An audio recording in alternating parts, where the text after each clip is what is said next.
안녕하셨습니까? 안녕하세요. 네. 지난번 만나고 또 이렇게 만나서 너무 반갑습니다. 네. 지난번에 우리 체력에 대한 얘기를 나눴었죠? 네. 오늘은 5차원 전면교육의 네 번째 이야기를 좀 나누려고 합니다. 지난 시간 통해서 우리 지력, 심력, 체력 이런 얘기를 드렸는데요. 이 지력, 심력, 체력을 통해서요, 우리가 그러니까 하나의 에너지를 얻을 수 있어요. 지력, 지적인 힘으로 우리가 갖고 있는 에너지가 있고요. 심력, 체력, 이게 우리가 갖고 있는 힘, 에너지, 이런 거거든요. 그런데 우리가 이 에너지를 얻는 거, 힘을 얻는 거 매우 중요하잖아요. 그래서 많은 사람들이 이런 훈련들을 통해서 얻기를 원해요. 하지만 힘과 에너지를 갖는 것만으로 안 돼요. 이걸 어떻게 썼느냐는 더 중요해요. 예를 들어서 어떤 분들에게 1억 원씩 돈을 줬어요. 그런데 한 사람은 그 1억 원을요, 금고에다 그냥 넣어놨어요. 어떤 사람은 그 하나를 좋은 데다가 투자했고요. 한 사람 이럴 수도 있죠. 그냥 허랑방탕하게 막 때려 먹을 수 있잖아요. 그렇죠? 그러면 같은 1억 원씩 똑같은 에너지를 갖더라도 결과는 같을까요? 틀릴까요? 네, 완전히 틀려지죠. 금고에 있는 사람은 아무런 결과도 없을 수 있어요. 또 좋은 데 투자한 사람은 남한테도 유익하고 나한테도 유익할 수 있잖아요. 하지만 막 이상한 데 방탕하게 써버린 사람은 남도 해치고 자기도 망할 수 있잖아요. 그래서 우리가 교육을 통해서 힘과 에너지를 얻는 것 매우 중요한 일이에요. 하지만 그거 못지않게 뭐가 중요할까요? 내가 가진 에너지를 어떻게 잘 관리하느냐가 중요하잖아요. 그래서 우리 인간은요, 이런 교육을 통해서 자기 관리 능력을 길러줘야 돼요. 근데 안타깝게도 우리의 교육에는 이런 것들이 좀 적은 것 같아요. 어떻게 하면 많이 얻느냐, 여기는 관심이 많이 있잖아요. 밤새도록 공부시키고 그냥 여러 가지 시키지만 네가 그렇게 공부한 걸 갖고 어떻게 쓰느냐를 우리가 가르쳐 본 적은 별로 없잖아요. 그런데 이건 얼마나 위험한 일인데요. 이게 관리를 못하는 사람이요, 아무것도 없으면 관리할 게 없으니까 괜찮아요. 근데 관리할 수 있는 능력이 없는 사람이 많이 가지면 어떻게 돼요? 이거는 독이 되는 거고, 어떻게 보면 자기를 해치는 무기가 될 수 있단 말이에요. 그래서 오늘 이 자기관리 능력을 배운다는 건 매우 중요합니다. 그렇게 하고 이걸 우리가 마땅히 해야 돼요. 그러면 자기가 뭘 관리하려면요, 내가 관리할 게 뭐가 있는가를 좀 알아야 되잖아요. 관리할 것도 없는데 관리할 수는 없잖아요. 여러분들 인생을 살면서 관리할 수 있는 것들이 많이 있지만 저는 크게 한 4-5가지만 얘기 드리려고 그래요. 첫 번째는 뭐냐면요, 시간이에요. 시간을 어떻게 쓰냐에 따라서 그 사람의 삶이 틀려지잖아요. 지난번에 제가 120살까지 사는 얘기 했더니 어떤 분이 어떻게 하면 120살 사냐는 질문을 했었죠. 120살까지 사는 거 굉장히 중요하잖아요. 하지만 그 시간을 함부로 막 쓰거나 관리하지 못하면 그거는 괴로움의 연속일 거예요. 좀 이상한 얘기죠. 그럴 바에는 일찍 가는 게 더 나을지도 모르잖아요.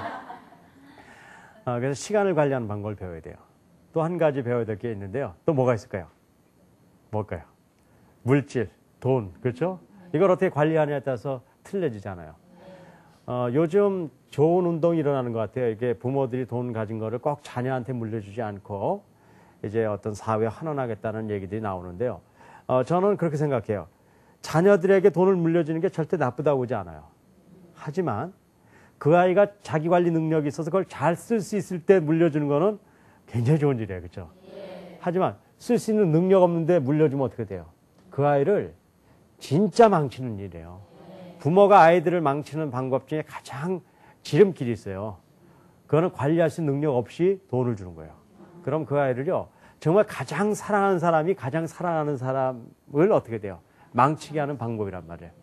그래서 우리가 아이들에게 이렇게 돈을 얻게 하는 거 다 중요하지만 그걸 어떻게 쓰느냐를 우리가 가르쳐주고 배워줘야 되잖아요.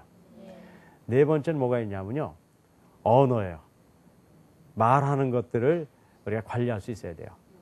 극단적으로 저는 말은 2가지 종류가 있다 봐요. 한 가지는 남을 살리는 말, 한 가지는 남을 어떤 말이에요. 죽이는 말이 있다니까요. 우리 부모님들이 아이들한테 여러 가지 좋은 얘기를 많이 해주는데 어떤 때요, 마음에 없이도 야단치는 경우가 있잖아요. 너 같은 녀석은 우리 집에 없어도 돼. 그런 극단적으로 그런 얘기도 하잖아요. 여러분들 그런 마음이 진짜 있습니까? 없습니까? 없잖아요. 사실은 너 같은 아이야말로 너야말로 정말 필요하기 때문에 그런 얘기를 하는 거란 말이에요. 하지만 아무리 그런 마음이라도 그걸 잘못 관리해가지고요. 어떤 아이가 그것 때문에 상처가 돼서 집을 나가는 경우가 있습니까? 없습니까? 네. 있어요. 그러니까 그 말 하나 잘못한 것이 어떻게 해요? 사람을 정말 어떤 면에서 죽이는 거란 말이에요. 그래서 말을 관리하는 방법을 배워야 되잖아요. 그 다음에 한 가지가 더 있어요. 그건 뭐냐면요. 우리 태도를 잘 관리할 수 있는 능력을 가져야 돼요. 이제 태도에는 여러 가지가 있지만, 좋은 것 중에 가장 좋은 태도 중에 하나는 여러분들 이렇게 구태의연하게 들릴지 모르겠지만 겸손한 마음을 갖는 거예요. 겸손한 마음. 여러분들 살면서 제일 기분 나쁜 사람이 어떤 사람이에요? 네, 잘하네. 잘난 척하는 사람. 다시 얘기하면은 겸손하지 못한 사람을 만났을 때 제일 기분 나쁘죠? 그렇다 그러면은 우리가 잘난 척할 때 우리 주위에 있는 사람들이 어떨까요? 가장 기분 나쁠 거예요. 그러니까 남이 잘난 척하면 기분 나빠하면서 내가 잘난 척하면서 남이 기분 나빠할 거는 생각 못하는 경우가 많이 있죠.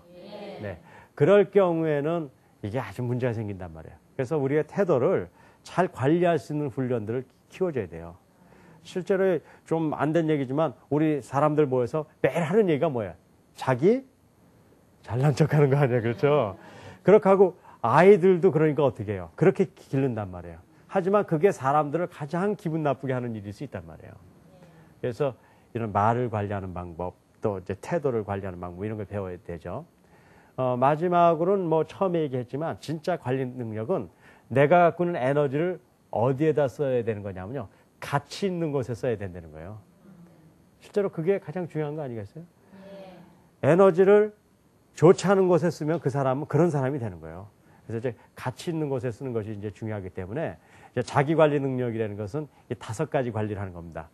첫 번째 뭐라고 얘기했죠? 시간을 아주 잘 관리하는 방법. 두 번째 뭐예요? 물질을 잘 관리하는 방법. 세 번째 뭐예요? 언어를 잘 관리하는 방법. 그 다음에 네 번째 뭡니까? 자기의 태도를 관리하는 방법이고, 마지막으로는 내가 갖고 있는 에너지가 돈이 됐던 시간이 됐건 어떤 것이든지 가치 있는 곳에 투입하는 방법을 우리가 배워야죠. 딱딱한 것처럼 느껴질지 모르지만 이거야말로 우리가 실제로 해야 돼요. 사실 가정에서 해줄 수 있는 일은 이런 거예요. 학교에서는 주로 뭘 배울까요? 에너지를 얻는 걸 배우잖아요. 그렇다 그러면 우리가 진짜 줘야 될 건 뭐냐면 자기를 관리할 수 있는 능력들을 길러줘야 되거든요. 그런데 실제로 지금 이 자기 관리 능력이 하도 훈련이 안 되다 보니까 아주 안타까운 일들이 많아요. 이런 제가 강연을 하면서 항상 이제 그 안타까운 예를 드는 것이 정말 마음이 아프긴 한데요. 과거에 비해서요. 군대에 가서 아이들이 잘 견디질 못해요. 그런 얘기 많이 들었죠? 그래서 그냥 도중에 튀어나온 녀석들도 많이 있잖아요. 그게 왜 그래요? 자기를 통제하고 관리할 수 있는 훈련들을 별로 안 해봤기 때문에 그냥 편하게만 살아왔기 때문에 어려움이 있을 때 그걸 극복하지 못한단 말이에요. 근데 인생을 살면서 진짜 힘이 뭔지 아세요? 진짜 힘은 뭐냐면요. 어려움을 극복하는 힘이에요. 제가 이 5차원 전면 교육을 하면서 첫날 한 얘기입니다. 왜 제가 5차원 전면 교육을 이렇게 개발하고 또 만들어냈고 학교에서 제가 이 교육을 시키고 또 이런 강연을 하냐면 이런 것 때문에 그래요. 우리가 여태까지 교육을 통해서 하려는 일은 어떻게든지 좋은 곳에다 사람을 올려놓으려는 거예요. 좋은 성적, 좋은 학교, 좋은 직장 뭐 이런 걸 통해서 좋은 데 가자는 거예요. 이거 절대 나쁜 일은 아닙니다. 이게 왜 나빠요?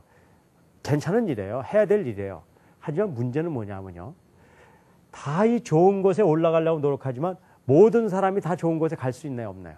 없어요. 절대로 없어요. 여기 가는 사람이 예를 들어서 100명 중에 10명이나 10%만 가는 거예요. 그렇죠? 네. 그렇다 그러면은 다 여기 가기 원하지만 실제로 다 여긴 못 가요. 90%는 어디 갈까요? 다른 데 가 있어요. 네. 어떤 때 아주 어려운 데 가 있기도 하고 이렇게 산단 말이에요. 그러니까 현실적으로 다 여기 가길 노력하지만 현실적으로 나머지 90%는 다른 데 가 있단 말이에요. 네. 그럼 이게 현실이라 그러면은 높은 데 올라가려는 것만 갖고는 안 되잖아요. 뭘 하나 더 가르쳐줘야 될까요? 비록 어려운 곳에 있더라도 이것을 극복하고 이길 수 있는 힘을 가르쳐줘야 되잖아요. 이 사람만이 성공할 수 있어요. 여러분들 혹시요, 나는 여기 올라가 있어서 괜찮은데 그런 거 없어요. 비록 지금 현재는 여기 있더라도 언젠가는 어떻게 할 수 있어요? 뚜루룩 굴러떨어져서 여기 갈 수 있잖아요. 그러니까 우리의 현실적인 인생은 뭐냐면요. 올라갈 수도 있고 내려갈 수도 있고 왔다 갔다 하고 사는 거예요. 이것이 진짜 우리 인생이라 그러면 우리가 뭘 가져야 돼? 하나는 좋은 곳을 향해서 가는 힘들, 또 하나는 비록 어려운 곳에 떨어져 있더라도 극복하는 힘. 이 두 가지를 가졌을 때 우리가 인생을 성공시키는 거거든요. 그런 이러한 힘들이 자기 관리하고 굉장히 연관이 돼 있어요. 그래서 이 자기 관리 능력을 아주 구체적으로 훈련한다는 건 매우 중요한 일이죠. 자, 그러면은 이제 이 정도 제가 서론을 말씀드리고 자기 관리 하나하나를 좀 우리가 생각해 봅시다.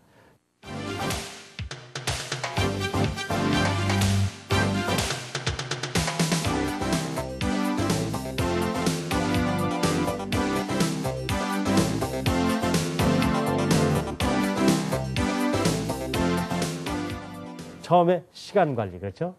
자, 시간 관리는 그럼 어떻게 되는가 보죠. 시간 관리의 가장 중요한 건요, 많은 경우 이제 시간 관리하는 훈련을 받아요. 그래서 시간을 잘 쓰는 거 중요하잖아요. 시간을 잘 관리해서 이렇게 쓰는 건 중요하지만 어떤 경우는 이런 게 있어요. 시간 관리 훈련을 많이 하는 거예요. 그래서 아주 분초까지 아껴서 시간을 잘 관리할 수 있어요. 하지만 그 잘 시간 관리한 걸 갖고 못된 데 쓸 수 있어요, 없어요? 있어요. 그러니까 아주 못된 사람도 시간 관리 잘하는 사람 많아요. 그러니까 시간 관리를 잘하는 것도 중요하지만 시간 관리를 잘해서 어디다 써야 돼요? 좋은데. 그걸 저는 어떠하냐? 가치 있는 곳에 써야 된단 말이죠. 그렇죠? 그러니까 우리가 항상 가치 있는 곳을 찾는 게 참 중요해요. 참된 것, 가치 있는 것. 그게 아니면요, 참 인생에 있어서 실패하기 쉽단 말이에요. 자, 그러면은 시간을 가치 있는 곳에 쓴다고 가정을 하고 그럼 어떻게 관리해야 되는가? 시간의 관리는 두 가지를 할 수 있어요. 하나는 양적인 관리고요. 그럼 또 하나는 뭘까요?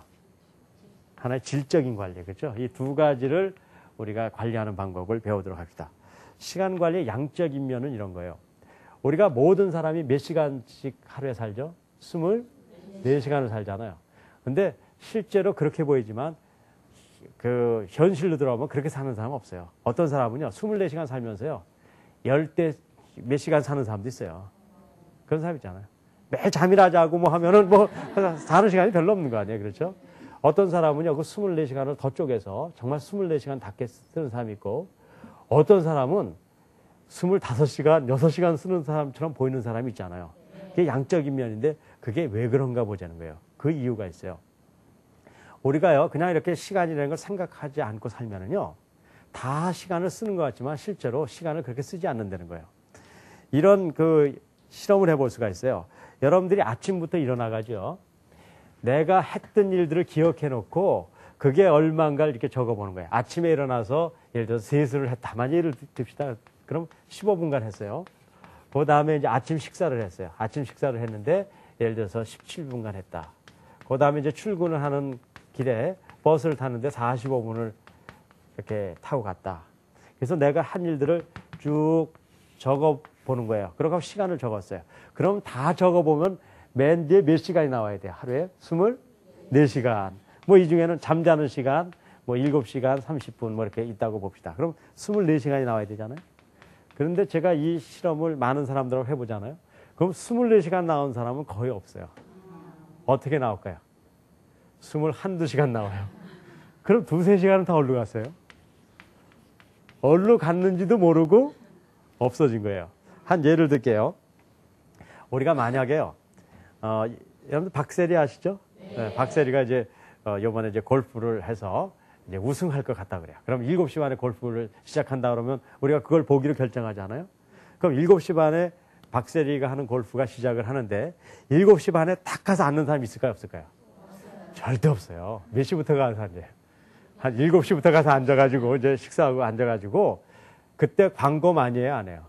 광고 많이 하잖아요. 그러면 왜 광고만 해? 그러면서 그냥 30분간 투덜대면서 앉아있다 7시 반부터 어떻게 해요? 골프를 본단 말이에요. 그러면 그 30분은 내가 알건 모르건 어떻게 되는 거예요? 없어진 시간이에요. 제가 대학에서요, 이제 그 학생들을 이제 자주 만나잖아요. 그럼 이제 쉬는 시간 같은데 이렇게 다녀요. 어떤 그 대학에서 2교시 이렇게 쉬는 시간인 것 같아요. 어떤 학생들이 이렇게 쉬고 있어요. 그래서 너희들 지금 뭐 하고 있냐? 그러면요. 아이들이 뭐라 하냐? 3교시 기다리고 있어요. 그래요. 그러니까 3교시 듣기 위해서 그 전 1시간을 어떻게 하는 거예요? 그냥 뭐 특별한 일이 아니라 그냥 없어지는 거예요. 물론 시간을 빽빽하게 해서 쉬는 시간도 없어서는 안 돼요. 쉬는 시간도 필요한 시간이니까 안 필요한 시간이에요. 필요한 시간이에요. 하지만 제가 쉬는 시간을 얘기하는 게 아니에요. 잠자는 시간도 필요하고 쉬는 시간도 필요하고 다 필요해요. 하지만 그것이 아니라 그냥 의식 없이 버리는 시간이 있을까요? 없을까요? 너무나 많아요. 너무나 많아요. 보통 우리나라 사람들 이렇게 그 어떤 체계적으로 안 한 사람은 2-3시간은 누구나 있어요. 그래서 바쁘다는 거 사실은요, 바쁜 거 아니에요. 그냥 분주하게 시간 낭비하는 게 많지 실제로 쓰는 시간이 별로 없잖아요. 그래서 만약입니다. 만약에 이런 그 버리는 시간이 어디 있는가를 찾아내서 그 시간을 하루에 1시간만 쓸 수 있다 그러면요. 엄청난 일이 일어날 것 같은 생각이 안 드세요? 찾을 수 있는 시간 많아요. 보통 이런 시간이에요. 아까 얘기대로요. 아침 먹고 출근하기 전에 뭐 매일 급해서 뛰는 사람도 있지만 어떤 사람은 5분, 10분 그냥 앉아있다가 가는 시간도 있잖아요. 그런 시간. 그 다음에 이런 경우 있어요. 아침에 일어나서 이렇게 시계를 맞췄어요. 그래서 이제 6시 30분 맞췄어요. 근데 30분에 딱 일어나지 않고 어떻게 해요? 이걸 일어나 말어. 그거 고민하라고 10분, 20분 가는 경우가 있잖아요. 자기 전에도 마찬가지예요. 그냥 누워서 이렇게 탁 자면 돼요. 우리 체력에서 그 5차원 우리 체력법 배웠잖아요. 깊이 잠자는 방법 배우면 금방 잘 수 있어요. 저는 3초라 그래요. 등 대면 3초면 자거든요. 근데 보통 이런 사람이 있어요. 자 말어 그러면서 30분씩 못 자는 사람도 있잖아요. 그렇죠? 그래서 실제로 우리가요. 조각 시간이라고 제가 부르는데요. 이런 조각 시간들이 존재한다고요. 이걸 찾아낼 수만 있다 그러면은 그 시간을 모아서 하루에 처음에는 한 30분부터 시작해서 한 60분 정도만 찾을 수 있다 그러면요. 이 시간이 너무 유용한 것이에요. 여러분들 인생을 살면서 하고 싶은 일들이 있죠. 그런데 할 수 있어요, 없어요? 왜 없어요? 돈이 없어서 못하는 경우도 있지만 대다수 뭐 때문에 못한다고 그래요. 시간이 없어서 못한다고 얘기해요. 혹시 여러분들 인생을 살면서요. 악기 하나를 하고 싶었는데 시간이 없어서 못한다고 하는 사람이 있을 수 있어요. 그 거짓말이에요. 시간이 없는 경우는 없어요. 이런 조각 시간을 찾으면요. 충분히 찾을 수 있거든요. 그래서 내가 1시간을 찾았다고 가정을 합시다. 그래서 그 1시간을요.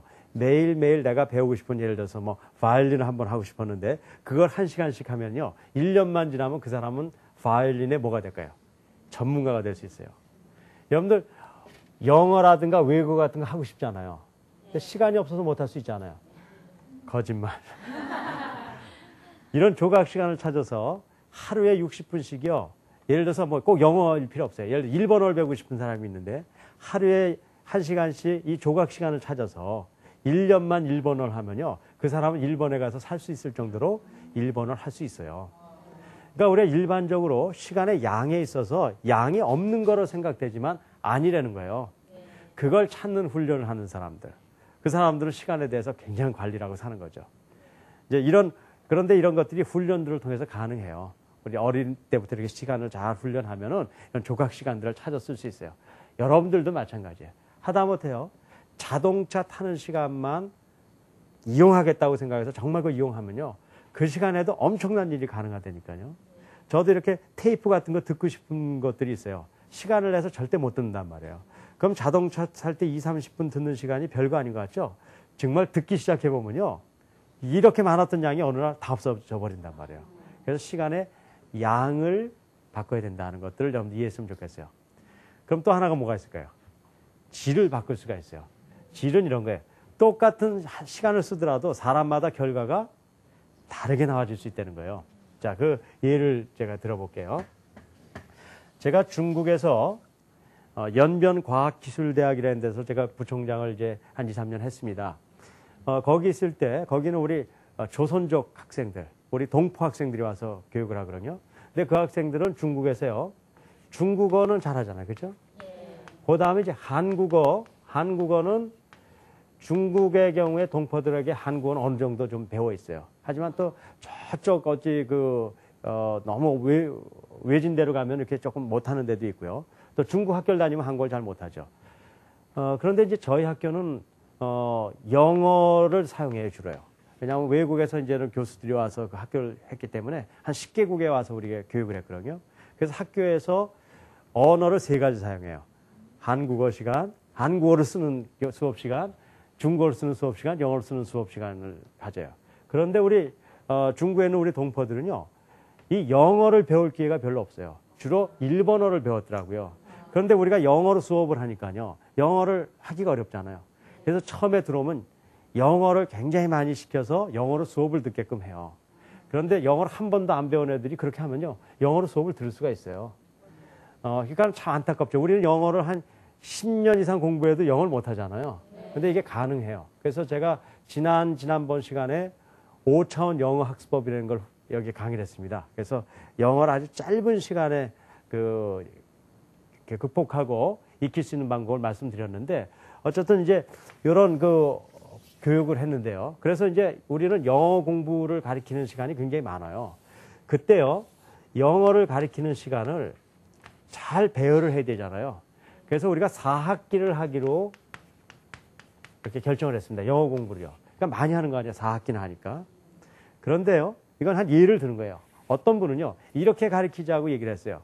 1학년 1학기 때, 2학년 1학기 때, 3학년 1학기 때, 4학년 1학기 때 이렇게 영어를 가르치자고 얘기했어요. 그럼 몇 학기를 공부하는 겁니까? 4학기를 공부하는 거죠. 어떤 사람은 이렇게 얘기했어요. 1학년 1학기 때, 1학년 2학기 때, 2학년 1학기 때, 2학년 2학기 때 이렇게 가르치자고 얘기했어요. 이것도 몇 학기 가르치는 겁니까? 4학기 가르치는 거죠. 자, 똑같이 같은 시간을 가르쳤잖아요. 결과가 같을까요? 틀릴까요? 틀릴 거라는 거 분명히 알죠. 이 경우요, 극단적으로 얘기하면 6개월 가르쳤어요. 알만한데 쉬는 동안에 다 잊어버렸어요.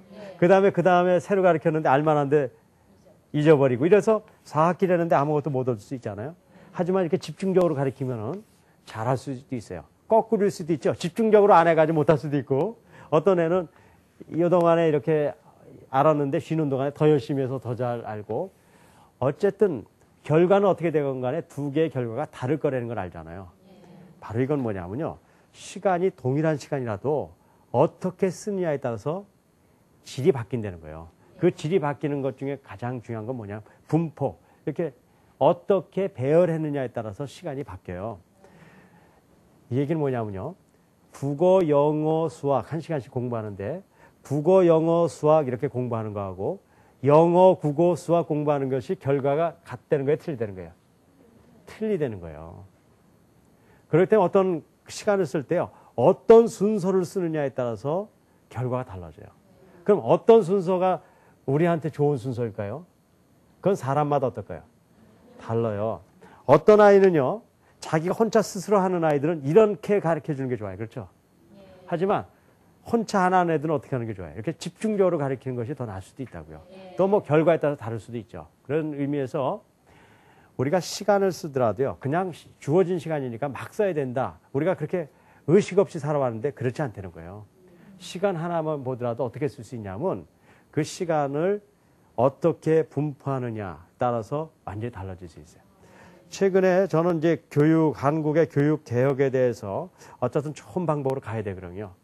여러분들 교육 개혁을 우리가 해야 될 이유가 뭐냐면요, 앞으로 우리나라가요, 정말 여러 가지 경쟁이 많은 시대에서 이 사회를 잘 발전시키려면은 지식 기반 사회가 돼야 된다 그래요. 들어보셨어요?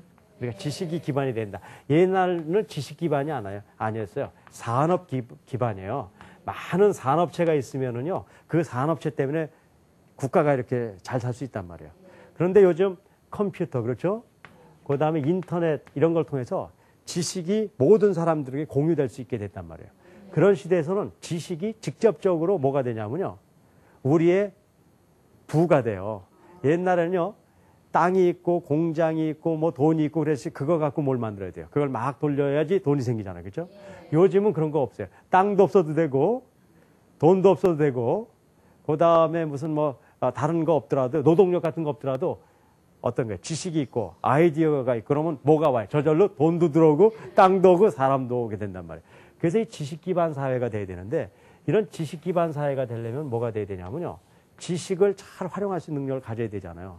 그러려면요, 직금 같아서는 안 된단 말이에요. 직금은 어떠냐면 지식을 활용하는 게 아니라 지식을 머리에 집어넣어가지고 시험 보는 훈련만 한단 말이에요. 그래서 이런 걸로 넘어가서 이제 교육개혁을 해야 되는데, 교육개혁을 하는 것 중에 하나가 시간의 질과 양을 바꾸는 것도 개혁이에요. 그러니까 시간표만 잘, 국어, 영어, 수학 가르치던 거를 예를 들어서 영어, 수학, 국어로 바꿔서 그것이 효과가 높아진다 그러면 그것만 해도 어떻게 되는 거예요? 하나의 개혁이 일어나는 거예요. 그렇기 때문에 여러분들 우리 삶 내에서도 이 시간을 변화시키는 그런 개념들을 가져보자고요. 물론 여기서 오늘은요, 이거를 훈련하는 시간은 아니기 때문에 훈련은 못하지만 제가 이렇게 경험을 해보니까 한 3, 4개월 훈련을 잘하면요, 이런 능력들은 누구나 가질 수 있는 거예요. 이건 어려운 일이 아니란 말이에요. 하지만 다시 한번 얘기 드리지만요, 이런 훈련에서 시간표도 잘 짜고 시간을 잘 활용할 수 있는데 그걸 나쁜 데다 쓰면 어떻게 돼요? 더 나쁜 사람 되는 거예요. 그러니까는 우리가 이 시간을 잘 선용해서 가치 있는 것을 쓰지 하는 것은 우리가 잊지 말아야 되겠죠. 자, 시간을 이렇게 쓰는 부분들 얘기 드렸는데요. 그러면은 시간 외에 또 어떤 것들이 있다고 그랬어요? 물질, 돈 같은 것들도 잘 관리해서 써야 되잖아요. 그러면 어떻게 해야지 잘 관리하는가? 많은 경우에요, 주식에 투자할까, 증권에 뭐 똑같은 거네, 주식이나 증권은요. 뭐 부동산에 할까, 이제 그런 얘기들 많이 하는데요. 그거보다 좀 근본적으로 우리가 물질을 관리하는 원리 좀 알려드릴게요. 저는 과학자라고 아까 말씀드렸잖아요. 저는 과학자로서 제 인생을 살아오면서 특별히 저는 연력학이라는 데 관심을 많이 갖고 좀 연구했어요. 연력학, 골치 아프죠? 뭐 골치 아프실 거 없어요. 골은 제가 아프면 되고. 연력학은 이런 거예요. 에너지를 어떻게 활용하느냐에 대한, 에너지에 대한 그 학문이에요. 그 에너지에 대한 학문을 배우면서 아주 재밌는 걸 제가 알게 됐어요. 이런 겁니다. 자유에너지라는 것, 이런 개념을 알게 되는데요. 이건 이런 거예요. 자, 어떤 사람이요, 1,000만 원을 벌어요. 어떤 사람은요, 700만 원을 벌어요. 그러면 어떤 사람이 우리가 겉보기에는 부자 같아요? 1,000만 원 가진 사람 훨씬 더 큰 일을 하고 부자가 될 것 같잖아요. 근데 그건 겉보기만 그렇다는 거예요. 한 예를 들게요. 이 사람은 이제 1,000만 원을 버니까요, 자기가 살고 자기를 유지하는데 굉장히 많은 걸 써요. 차도 큰 차 사고, 집도 큰 집 짓고, 그 다음에 뭐 여행 갈 때 비행기를 타도 꼭 1등석만 타고. 그래서 자기가 자기를 이렇게 유지하는데 700만 원을 써요. 예를 들면 그래 봅시다. 그러면 자기가 자유롭게 쓸 수 있는 돈은 얼마예요? 300만 원이죠. 그렇죠? 이 사람은 1,000만 원을 벌지만 사실은 이 자유에너지는 얼마예요? 300만 원이에요. 이 사람은 자기를 버는데 700만 원을 벌어요. 근데 자기를 유지하는 데 있어요. 뭐 비참하게 사는 게 아니에요. 뭐 비참하게 사는 게 아니고, 뭐 큰 집보다 뭐 조금 작더라도요, 큰 집이나 작은 집이나 살아보면 별거 아니에요. 큰 집, 저도 옛날에 테레비 큰 걸 하나 산 적이 있거든요. 근데 오래 보고 나니까 큰 테레비나 작은 테레비나 똑같아져요. 그래서 사실은 그게 생각이 나름이거든요. 그래서 집도 이렇게 좀 이렇게 좀 약간 작고, 또 해외 뭐 이렇게 뭐 비행기를 탈 때 꼭 1등석 안 타고 이코노미 같은 거 타대거든요. 뭐 괜찮아요. 탈만하다고요. 그래서 자기를 유지하는데요, 300만 원이 든다고 가정을 합시다. 그러면 이 사람은 자유롭게 쓸 수 있는 돈이 얼마예요? 400만 원이란 말이야. 그럼 겉보기에는 1,000만 원짜리가 훨씬 더 큰 일을 하고 700만 원짜리 이거보다 못할 것 같죠? 그런데 그런 일은 없다는 거예요. 실제로 자연계에서요, 어떤 일을 만드는 에너지는, 이런 자기를 유지하는 에너지는 아무 소용없고, 어떤 에너지, 자유에너지가 힘을 발휘한다는 거예요. 그러면 이 겉에 1,000만 원, 700만 원이 중요한 게 아니라 이 사람 자유에너지가 300만 원이고 이 사람 자유에너지가 400만 원이에요. 그럼 누가 더 부하고 큰 일을 할 수 있는 사람이에요? 네, 700만 원짜리 번 사람. 다시 얘기하면은 자유에너지가 400만 원인 사람이 훨씬 더 큰 일을 한다는 거예요. 그러니까 우리가요, 많이 버는 것 매우 중요한 일이에요. 뭐 나쁠 거 없잖아요. 뭐 열심히 노력해서 우리 벌자고요. 벌자고요. 하지만 그 번 것을 어떻게 분포하느냐가 진짜 내 힘이라는 거예요. 여러분들 지난번에요, 우리나라 IMF 일어나고 나서 금반지 모으기 했죠. 금반지 모으기 했는데 진짜 그때 어떤 생각을 했냐면요. 혹시 이러다 보면 금괴가 나오지 않을까. 좀 가진 사람이 탁 내지 않을까 생각했는데 금괴는 나와본 적이 없다는 걸 알고 계시죠?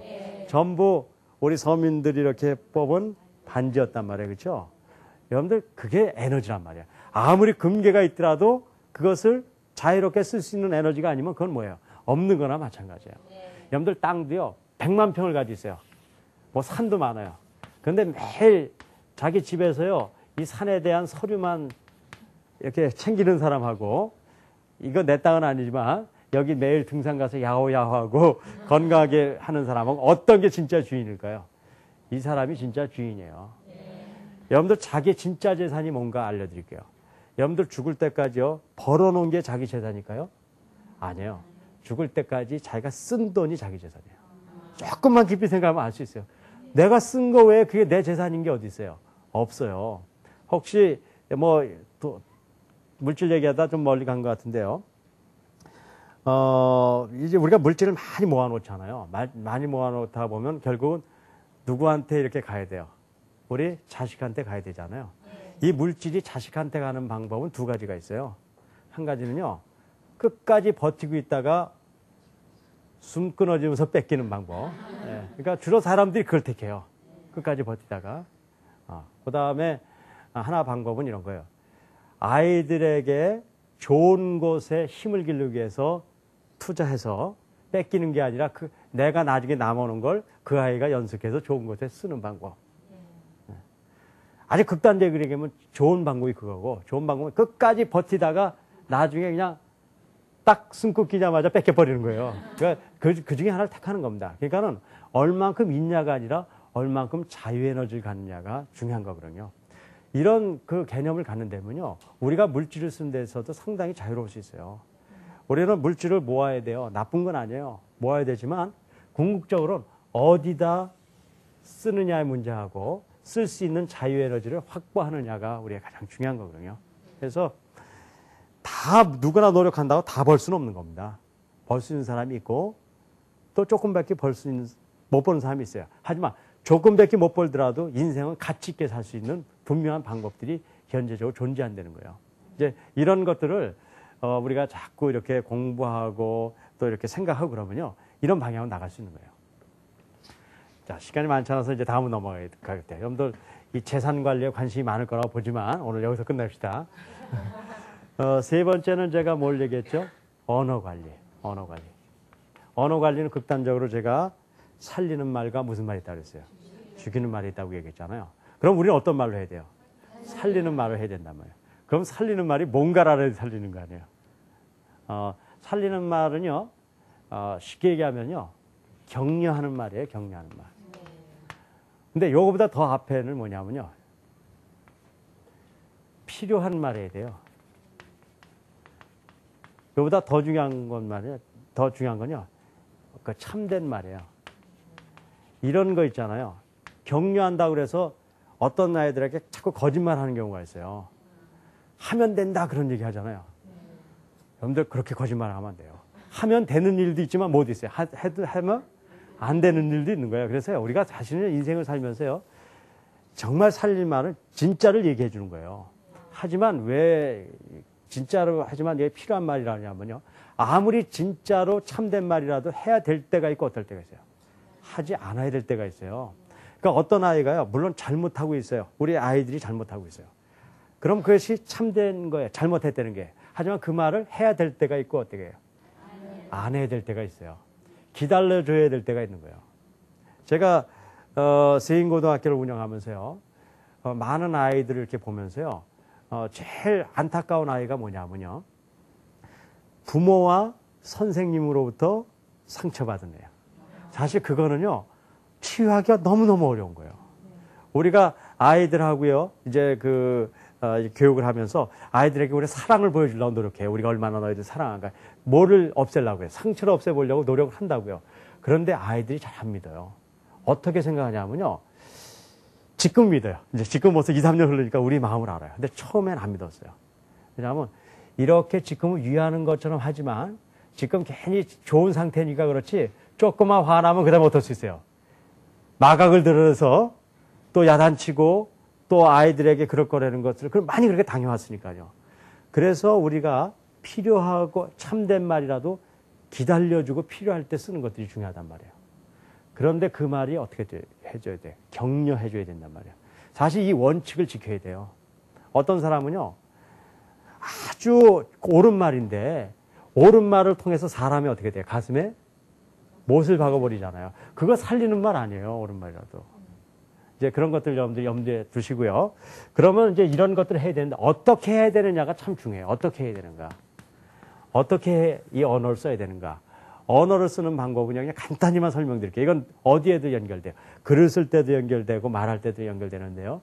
일단은 말을 하거나 글을 쓸 때가 가장 중요한 거는 쉽게 해야 돼요. 만약에요, 제가 오늘 이제 자기관리 능력에 대한 얘기를 하는데요. 이 자기관리 능력에 대한 걸 굉장히 어려운 얘기로 여러분들에게 나눌 수 있어요. 하지만 그렇게 된 거는요, 의미가 없어요. 왜냐하면 대화라는 건 서로 이해돼야 되는데요. 어려운 얘기만 해놓으면 어떻게 돼요? 그냥 상대방이 알 수가 없잖아요. 그래서 말할 때 가장 중요한 것은 쉽게 해야 돼요. 근데 쉽게 해주면 어떤 일이 생기냐면요. 재미있어져요. 이 질문이 많은지 모르겠는데 제 강의 재밌어요? 재미없어요? 재밌어요. 정말이에요? 예. 그런데 제가 무슨 코미디를 지금 하고 있는 거 아니라는 거 알죠? 예. 근데 왜 재밌어요? 재밌는 이유가 있어요. 쉽게 했기 때문에 그래요. 근데 쉽게 얘기하면 왜 재밌냐면요. 쉬우려면 논리적이어야 돼요. 제 이야기가 왜 여러분들 재밌게 느껴지냐면요. 이야기를 듣고 다음에 했을 때 그게 논리적으로 어떻게 돼요? 동의가 되잖아요. 그래서 재밌는 거예요. 그런데요. 요번엔 이렇게 얘기했다. 다음엔 저렇게 얘기해서 머릿속으로 받아들일 수 없으면 어때요? 그다음부터 짜증나고 어려워지는 거예요. 그래서 이 논리적인, 쉽게 얘기하면 논리적이에요. 그러니까는 논리적으로 얘기하려고 그러지 말고 어떻게 얘기하려고 해요? 쉽게 얘기하면 논리적으로 되는 거예요. 그렇게 하고요. 사실은 쉽게 해야지 이해된 사람이에요. 어렵게 강의하는 사람은요. 이렇게 생각하면 돼요. 아, 뭘 많이 하는구나. 그게 아니라 뭘 모르는구나. 그렇게 생각하면 돼요. 그래서 쉽게 해야 된다고요. 그 다음에 두 번째는 어떻게 돼요? 간결해야 돼요. 어떤 경우 얘기하잖아요. 아이가 어떤 문제가 생겼을 때 부모가 얘기해 주는데요. 너무너무 복잡하게 얘기해 주는 거야. 그래가지고 결국 나중에 보면요. 골 아파가지고 못한다니까요. 그런데 이 간결해야 될 이유는 뭐냐면요. 이게 함축성이라는 거예요. 그러니까 어떤 언어는 함축성, 이렇게 압축이 됐을 때 그것이 감동을 줘요. 여러분들, 산문보다요, 시가 우리에게 감동을 주죠. 왜 그런지 아세요? 시가 어떻게 됐어요? 함축되어 있기 때문에 그래요. 그래서 언어를 얘기할 때도 두리뭉실 이렇게 늘려서 얘기할 수 있지만 어떻게 해요? 함축되게 얘기할 수 있어야 돼요. 세 번째는요, 그러면서도 깊이가 있어야 돼요. 깊이가 있다는 건 뭐냐면요, 본질을 건드려야 된다는 거예요. 오늘 제가 자기관리 능력을 얘기하면서요, 뭐 여러 가지 얘기할 수 있잖아요. 다른 얘기도 할 수 있어요. 예를 들어 교육을 얘기하면서 술, 담배 얘기를 할 수 있어요. 근데 술, 담배 얘기하는 게 나쁜 게 아니에요. 그것도 하나의 방법이에요. 하지만 그게 본질이 아니라면 그게 별 의미가 없어요. 여러분들 아이들 가르치면서요, 아이들이 술, 담배하고 어떤 경우에 우리가 보기에 다 망한 것처럼 보이잖아요. 아니란 말이에요. 그게 본질이에요. 아, 술, 담배 할 수도 있죠, 아이들이요. 그것이 잘 됐다는 게 아니에요. 그걸 인식하고 더 본질적인 것. 여러분들 교복을 단정하게 입었어요. 그런데 속이 썩어버렸어요. 그럼 본질 잊어버린 거야. 하지만 교복 막 흐트러졌어요. 하지만 마음이 썩지 않았어. 그러면 어때요? 그게 더 본질적인 거란 말이에요. 그래서 본질을 건드려야 돼요. 그러니까 대화를 할 때는 어떤 거냐면요. 참된 말을 필요할 때 어떻게 해요? 격려하면서. 근데 하는 방법은 쉽게, 그 다음에 어떻게 돼요? 간결하면서 어떻게 돼요? 깊이 있게 얘기해야 된단 말이에요. 이런 대화에 대한 것들을 우리가 배워가면요. 서로 인간과 인간 간에 뭘 할 수 있냐면요. 서로 커뮤니케이션을 통해서 하나의 우리가 정말 공동체, 띠를 이렇게 하나 묶을 수가 있단 말이에요. 여러분들 가정이 파괴되는 이유가 뭐예요? 서로 대화가 안 되기 때문에 그래요. 대화가 안 되는 이유가요. 말 잘못해서가 아니에요. 본질적인 걸 안 하거든요. 조금만 얘기하면 서로 어떻게 돼요? 상처 주고 그냥 가슴을 찔러버린단 말이에요. 그러니까 이 대화가 안 되는 거죠. 그 다음에 시작을 했더라도 어떻게 돼요? 어려워. 무슨 얘기인지 모르겠어. 그러다 장황해요. 그러고 전부 변두리기만 해요. 그러면 서로의 커뮤니케이션이 안 되는 거란 말이에요. 그래서 이제 이런 것들을 우리가 이제 해나가야 되죠. 그래서 아까 말씀드린 대로 첫 번째 우리가 시간에 대한 관리들, 그렇죠? 굉장히 중요한 거예요. 이걸 훈련받아야 돼요. 그 다음에 어떤 거예요? 물질에 대한 관리, 그 다음에 언어에 대한 관리. 이제 시간이 많지 않아서 뒤에 것만 간단히 설명드리자면은 또 뭐가 있어요? 태도에 대한 관리인데, 아까도 말씀드렸지만, 태도는 겸손한 태도. 그러니까는 뭐냐면요. 내가 잘날 수도 있죠. 하지만 잘난 사람도요, 너무 잘난 척 하면은 남 상처 준다니까요. 그리고 잘난 사람은요, 얘기 안 해도 어떻게 해요? 다 알아요, 사실은요. 우리가 어리서 그렇지 다 알아요. 그러니까 잘난 척 하면 더 손해본다니까요. 제가요, 노벨상 타고 있는 분들 몇몇 아는 분들이 있어요. 근데 노벨상을 타신 분들은 세계적인 사람 아니에요? 근데 그런 사람들하고요, 노벨상을 타기 직전까지 왔는데 못 타는 사람들의 차이점을 제가 알아요. 노벨상 탄 사람들 같은 경우 얘기를 해보면요, 굉장히 겸손해요. 그러니까는 내가 그 사람보다 못하다고 생각되는데도 내가 얘기를 하잖아요. 그러면 잘 들어요.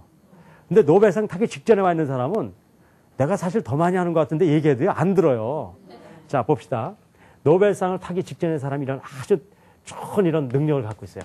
근데 노벨상을 탈 만한 사람이 여기까지 밖에 능력이 없다고 가정을 해요. 근데 이 사람은 겸손해요. 그러니까 남의 걸 받아들이죠. 그러니까 한참 시간이 될수록 자기를 발전시킬 수 있죠. 그래서 이렇게 올라갈 수 있어요. 시간이 가면은요. 근데 뛰어난 능력을 가졌어요. 이 사람보다. 하지만 겸손하지 못해요. 그러면 남의 걸 받아들이기 어렵죠. 그럼 여기에 멈춰져 있어요. 그래서 시간이 흐르면 어떻게 되냐면요, 낮았던 사람이 높아지고요, 높아 있었던 사람이 어떻게 돼요? 낮아져 버린다는 거예요. 낮아져 버리는 거예요. 이렇게 우리가 자기의 태도를 어떻게 관리하느냐에 따라서요, 인간 자체의 어떤 그 상태가 달라져 버리는 거예요. 그래서 철저히 나 자신과 우리들이요, 겸손한 걸 배울 필요가 있어요. 근데 그게 우리를 정말 낮추는 게 아니에요. 그것이 우리 인간이 높아지는 진짜의 비결이라고요. 그런 것들을 우리가 배워야죠. 이제 마지막으로 아까 말씀드린 대로 이 자기 관리 능력의 가장 중요한 것은 내가 갖고 있는 걸 어디다 투입하는 거예요? 가치 있는 곳에 투입해야 되잖아요. 그럼들 가치 있는 게 뭘까요? 그걸 우리가 알고 거기다 투입해야 된다고요. 가치 있는 것이 많이 있어요. 많이 있는데 제가 여태까지 인생을 살면서 가치 있는 것은 이거로 봐요. 그건 뭐냐면요, 나만을 위해서 살던 사람이 내가 가진 것을 나뿐만 아니라 남하고 나누는 거예요. 그게 왜 가치 있는가 말씀드릴게요. 근데 위인전 알죠? 위인전. 예를 들어서 슈바이처. 위인 맞습니까? 히틀러. 큰일 했는데 그분은. 히틀러는 큰일 한 사람이에요. 뭐 엄청나게 뭐 큰일이에요. 근데 슈바이처는 큰일 안 했어요. 뭐 했냐면요, 저 아프리카에 가서 검둥이들 고름 닦아주고 병 고쳐준 일밖에 없어요. 그런데 누가 위인이에요? 슈바이처가 위인이에요. 그 차이가 뭔지 아세요? 슈바이처는 별거 아니었지만 그 사람이 한 일이 뭐예요? 남을 위해서 산 일이고, 히틀러는 자기의 민족, 자기 어떤 야욕을 갖기 위해서 남을 해친 인물이란 말이에요. 아무리 큰일 했더라도 그건 가치 있는 일이 아니에요. 가치 있는 일은 나로부터 남으로의 전환이에요. 그래서 위인전 보면요, 남을 위해서 많이 애쓴 사람은 성인이라고 그러잖아요. 그죠? 그런데 그런 표현 뭐죠? 약간 조무래기 위인 있잖아요. 위인은 인이지만 그런 경우에는 자기도 약간 챙기면서 남도 챙겨주면 그래도 그 사람은 위인인 거예요. 그러니까 결국은 나 자신이나 우리 아이들이 진짜 인생을 가치 있게 성공시키려면 어떻게 해야 돼요? 나만 챙기던 삶에서 남들도 같이 챙기는 대로 우리를 절제하는 방법을 우리가 배워야 된단 말이에요. 이걸 배웠을 때 우리가 가치 있는 곳으로 갈 수 있고 가치 있는 인간이 되는 거고, 그걸 통해서요, 우리가 인생을 성공시키는 거예요. 여러분들 돈 많이 갖고요, 지식 많이 갖고요, 권력 많이 가져도요, 인생을 실패한 사람들을 너무너무 많이 봤잖아요. 그렇다고 그러면요, 그거 아무나 하는 거 아니에요. 돈 아무나 많이 갖는 것도 아니고요, 권력 아무나 많이 갖는 것도 아니고, 지식 아무나 많이 갖는 거 아니에요. 비록 우리가 우리의 주어진 만큼 갖고 있더라도, 아까 자유에너지 배웠잖아요. 크기가 어떻건 간에 그것을 잘 자유에너지를 키워서 그거를 나뿐만 아니라 남을 위해서 같이 나누는 삶을 바꾸면요, 우리 인생은 필연적으로 성공하게 됩니다. 저는 우리 한국의 모든 우리 민족들이 그런 삶들을 통해서 정말 이 현대 사회에서 정말 전 세계에서 정말 위인의 국가로 이렇게 불리는 그런 나라가 되기를 바라겠습니다. 제가 이상으로 강의를 마치고요, 질문 몇 가지 받고 오늘 좀 마쳤으면 좋겠는데, 질문들이 있으면 좀 해주시죠.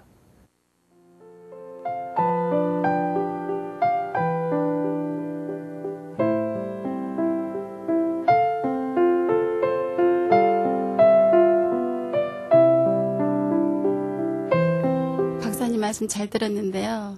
부모로서 아이들의 시간 관리를 어떻게 해주는 게 좋을까요? 네. 부모가 아이들 시간 관리를 제일 잘해주는 방법은요. 지금 같은 이제 훈련을 하는 거죠. 하지만 그보다 더 중요한 게 있는 것 같아요. 왜냐하면 이런 어떤 그 관리라든가는 연습 갖고는 안 되고요. 그렇게 하는 사람을 보는 게 참 중요해요. 태권도에서 이렇게 격파라는 게 있어요. 이렇게 벽돌을 탁 깨는 거 있잖아요. 근데 이렇게 하면 깨진다고 해봐야 벽돌을 별로 못 깨요. 어떤 때 제일 잘 깨냐면요. 사범이 어떻다는 거예요. 한번 탁 해서 깨진 걸 보면 그 다음부터 할 수 있거든요. 그러니까 부모의 입장에서 아이들을 시간 관리를 잘 해주려면요. 누가 좀 시간 관리를 하고 있어야 될까요? 네, 부모들이 좀 시간 관리를 해야 돼요. 그러니까 부모들이 시간을 많이 낭비하잖아요. 그러면은 아이들도 동일하게 시간을 낭비해요. 좀 이런 표현 뭐하지만 어떤 아이가 문제가 있어서 부모를 불러보잖아요. 그럼 아이가 있는 문제가 누구에게 동일하게 있어요. 부모에게 동일하게 있는 경우가 많아요. 그래서 아이들에게 시간 관리를 잘해주는 가장 좋은 방법은 부모가 시간 관리를 잘하는 방법인데요. 그러니까 예를 들어서 어떤 때는요. 일부러라도 그러니까는 애들 없을 때는 시간 관리 못해도 아이들 들어오면 이거 아주 중요한 요령입니다. 아이들 들어오면 못하는 거예요. 시간 관리하는 척이라도 하는 거예요. 맞아요. 그러니까는 테레비 보고 있다가요. 너는 테레비 보지 마. 그러면 안 되잖아요. 그럼 테레비 보고 있다가 아이들 오면 탁 끄고 책 보고 있는 척 하다가 아이들 나가면 테레비 보는 하에 있더라도 그렇게 하자는 거예요. 그런데 재밌는 게 우리가 그런 척이라도 하고 있으면 나중에 우리가 어떻게 돼요? 우리도 그렇게 되고 그것을 아이가 보죠. 그래서 어떤 이런 방법을 배우는 것도 중요하지만 우리가 그렇게 해보는 것 그게 아이들한테 가장 좋은 도움이 되더라고요. 다른 분 또 있으십니까? 네. 아이들 학교 과목이 중요한지요? 아니면 정서교육 같은 거가 궁금합니다. 네. 아이들 요즘 교과 우리 과정이 이제 개편됐죠. 그래서 이제 과거에는 학교에 공부만 해야 되는데 요즘은 어떻습니까? 그 아이의 뭐 특기를 살려야 된다고 얘기는 하잖아요. 근데 현실적으로 그렇습니까? 안 그렇습니까? 네, 현실적으로는 못 그래요. 우리가 사실은 현실적인 걸 잘 봐야 되죠. 저는 이 5천 전면 교육 통해서 전인 교육을 하자는 거예요. 하지만 전인 교육을 하기 때문에 학교에서 해야 될 거를 못 한다 그러면 그건 효용성이 없는 교육이에요. 우리는 어쨌든 교육에 문제가 있건 없건 현실에 삽니까? 안 삽니까? 현실에 사죠. 그러니까는 우리가 하는 모든 전인 교육에 뭐에 도움돼야 돼요? 현실에 도움이 돼야 돼요. 그러니까는 개성을 살리는 건 참 중요하지만 현실에 뒤떨어진 교육은 안 돼요. 그래서 제가 이제 여기 만든 5천 전면 교육이 겁니다. 학교에서 예를 들어서 여러 가지 이제 지적인 교육만 하잖아요. 그런데 우리가 전인 교육한다고 피아노 학원 보낸다고요. 그런데 피아노 학원 보낼 때 즐겁게 안 보내면 아이들이 어떻게 피아노 치는지 아세요? 에라 보내줘서 한 수없이 친다마는 이 피아노 부셨으면 좋겠다고 쳐요. 피아노 치는 건 내가 정서력이 크기 위해서 하는 건데 그렇게 치면 정서력이 대략 어떻게 될까요? 깨져버리잖아요. 그러니까 모양은 전인 교육이라도 그건 진짜는 전인 교육이 아니에요. 그래서 아이들에게 두 가지를 잘 효과적으로 해야 되는데 어쨌든 제가 여기서 직접 대답 못 드리더라도 이 5천 전면 교육이 바로 그걸 서로 연결시키자는 거예요. 정서 교육이 공부도 잘하게 해주고 공부가 우리의 전인적인 힘도 키워주고 그런 전면적인 교육을 해주는 것이 저희 5천 전면 교육이기 때문에 한번 이런 걸 잘 들어보시면서 그 방법을 한번 더 우리가 깊이 찾아보도록 하죠. 오늘도 여러분들 긴 시간 잘 참여해 주셔서 감사합니다. 이상으로 마치도록 하겠습니다.